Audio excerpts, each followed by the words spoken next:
Hey everybody, Dano here from Every Day is Turkey Day, and today I'm going to be giving you my first thoughts or my first reaction to an anime series that came out just a little bit over 10 years ago called Welcome to the NHK. Now, as of right now, I've only seen about 7 episodes.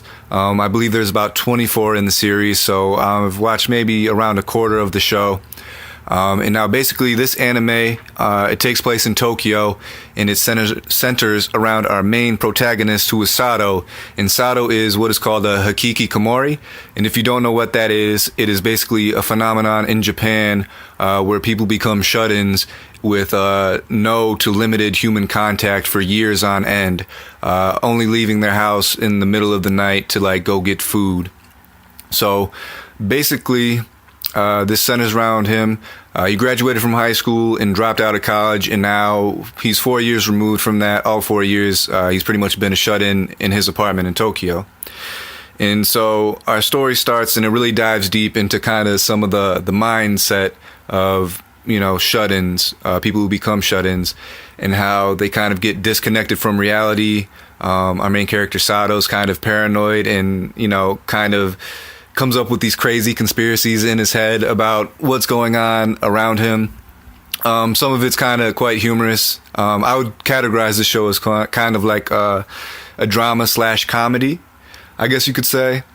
And now what happens in this is that one day people are coming around knocking on his apartment's door, and basically they give him a pamphlet about this phenomenon of hikikomoris, and he thinks it's a conspiracy and that, you know, they're trying to kind of out him or whatever. But anyways, he meets this girl whose name is Mizaki, and she was with her, I believe it was her aunt or her grandma or something like that, who was the one who came and knocked on his door. And now they meet, and Mizaki basically makes it her mission to try and get Sato cured of his hikikomori condition, you know, basically try to get him out into the real world and, you know, live life, I guess. So she kind of tries to convince him this whole time, and, you know, gives him a contract to sign. And, you know, I don't really want to spoil anything, but also something funny that happens is that throughout the first episodes, like, this guy keeps hearing anime music blasting through his wall, like super loud. So he thinks his next door neighbor is an otaku, which he ends up sort of being. But, you know, one day he's had enough and he goes over there, and it ends up being somebody that he knew from high school.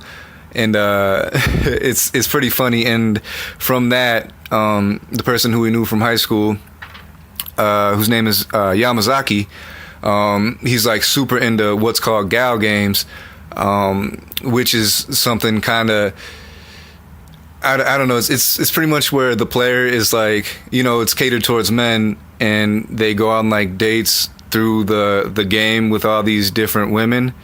I don't really know how to explain it all that well. You can look it up, I'm sure. But yeah, so basically Yamazaki keeps lying and getting himself thrown into these situations where now he has to try to cover that lie and make it look like the truth. And through that, he starts working on a gal game with Yamazaki. And I don't know, man, this series, I don't know, I'm digging it so far. You know, it's kind of goofy, it's funny. You know, it's about a subject that, you know, I've seen a couple like half an hour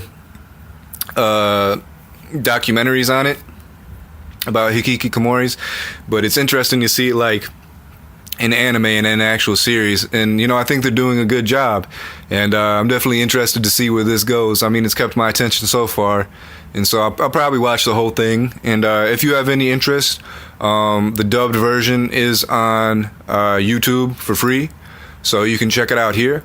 And yeah, if you've seen it, let me know what you think, and yeah, have a good one. Peace.